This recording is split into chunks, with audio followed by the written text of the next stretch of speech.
기독교 대한 하나님의 성회가 교단 통합 후 첫 정기총회를 진행했습니다.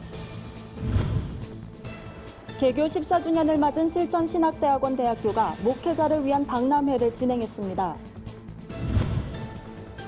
해방 이후 한국 현대사에서 기독교의 역할을 평가하는 자리가 마련됐습니다.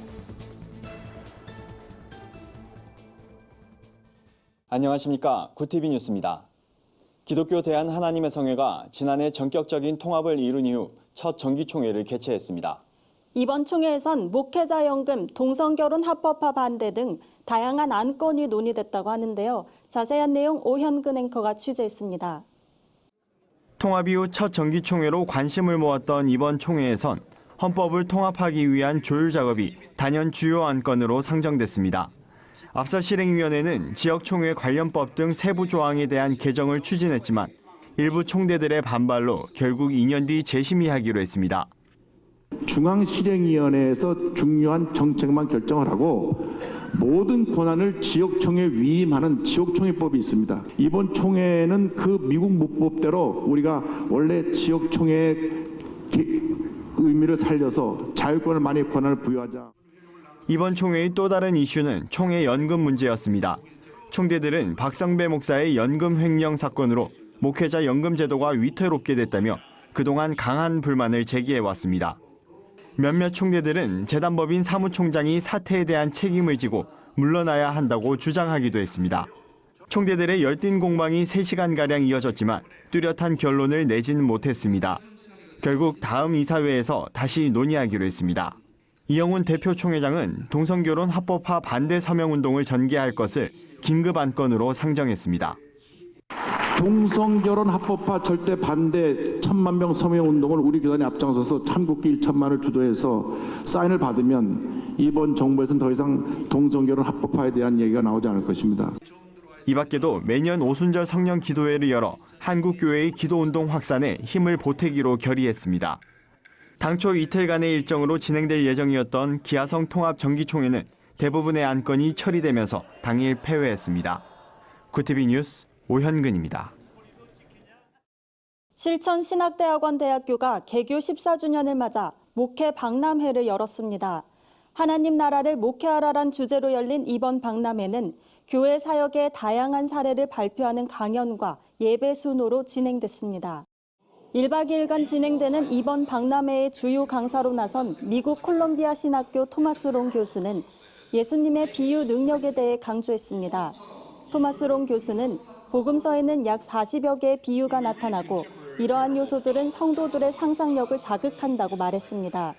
이어 목회자들이 비유를 사용해 설교를 감당한다면 성도들이 성경을 더 쉽게 이해할 수 있을 것이라고 주장했습니다. 특별히 박람회엔 마을 목회, 외국인 유학생, 작은 도서관 사역 등 실천 신학을 목회에 적용하는 노하우를 엿볼 수 있는 다양한 부스도 마련됐습니다. 한켠에선 실천 신학 관련 도서와 자료집, 그리고 성찬 예식용품이 판매됐습니다. 해방 이후 한국 사회는 정치, 경제와 사회 모든 분야에서 급격한 변화를 겪었습니다. 이 과정에서 기독교가 미친 영향을 다각적으로 분석하는 자리가 마련됐는데요. 국내외 석학들은 기독교가 교육, 복지 등 한국 현대사 형성에 결정적인 역할을 했다고 평가했습니다. 서울신학대학교 현대기독교역사연구소가 해방 이후 한국 사회의 변화와 기독교란 주제로 국제학술 심포지엄을 개최했습니다.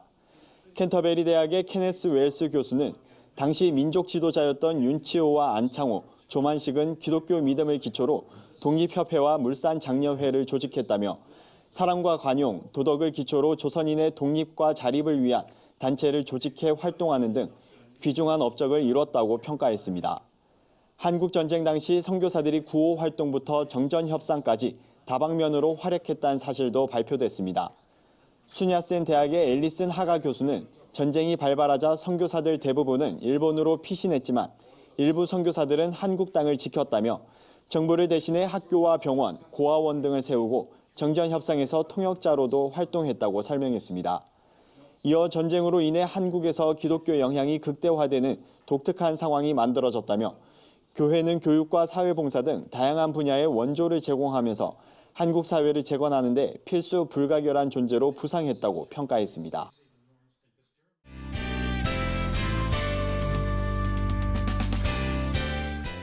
세상 속 크리스천들의 다양한 이야기를 만나보는 네포난의 교회입니다.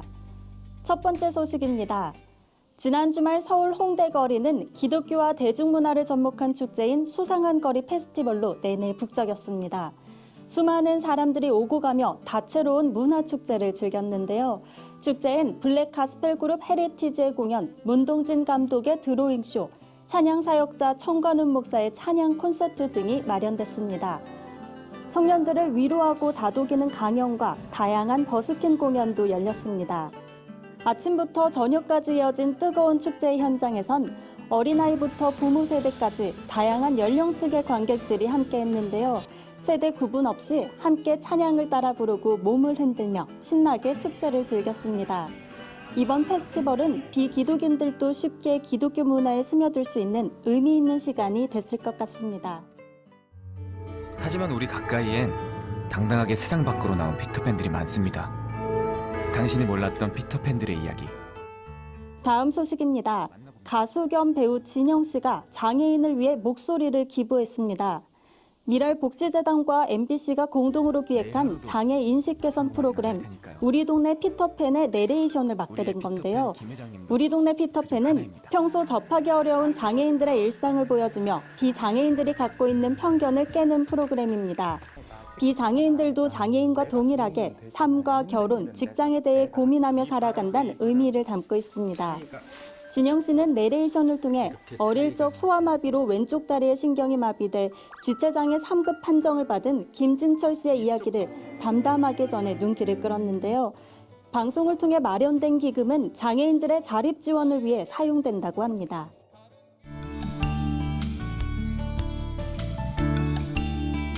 마지막 소식입니다. 부천 참좋은교회가 창립 40주년을 맞아 감사 예배를 드렸습니다. 참좋은교회 김원교 담임 목사의 사회로 진행된 이날 예배는 은혜로 40년 오직 하나님께로 영광이란 주제로 드려졌는데요. 교회가 속한 예성교단 소속의 목회자들도 참석해 의미를 더했습니다. 설교는 예성교단 총회장인 윤기순 목사가 맡았습니다. 예배에 이어 진행된 임직식에선 명예장로 1명과 장로 2명, 장립 안수집사 3명, 권사 22명이 임직을 받았습니다. 네포난의 교회는 시청자 여러분의 제보를 기다리고 있습니다. 함께 나누고 싶은 영상이 있다면 전화나 이메일로 참여해 주시기 바랍니다. 네포난의 교회 한혜인입니다. 오늘의 사회 이슈를 조유현 기자가 종합해드립니다. 오늘의 이슈 포커스입니다. 문재인 대통령이 2020년 최저임금 만원 인상 공약 이행이 어렵다고 밝혔습니다. 문재인 정부에서 최저임금이 2년간 30% 가까운 인상률을 기록했습니다. 청와대 관계자는 최저임금 속도 조절 필요성을 언급하며 물가 상승률과 경제 성장률 등을 고려해 내년 최저임금 인상률은 3에서 4%가 적당하다고 말했습니다.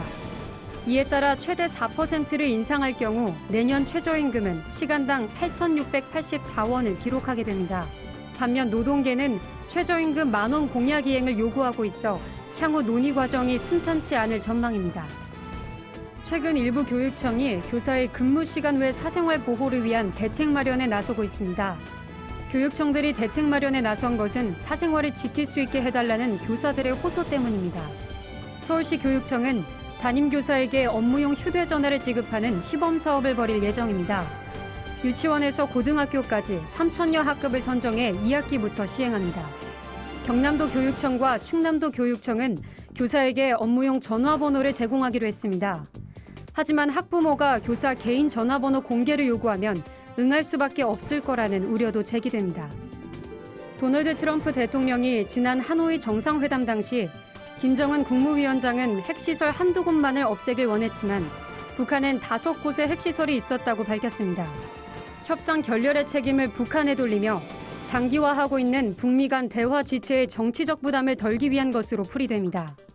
이번 언급이 이란의 핵 보유를 허용하지 않겠다며 나온 얘기인 것으로 보아 북한의 비핵화를 다시 한번 압박한 것이란 해석도 나옵니다. 다만 트럼프 대통령이 말한 핵시설 5곳이 미국 정부의 최신 공식 정보인지 북한 내 어떤 시설을 가리키는지 등은 불분명한 상태입니다.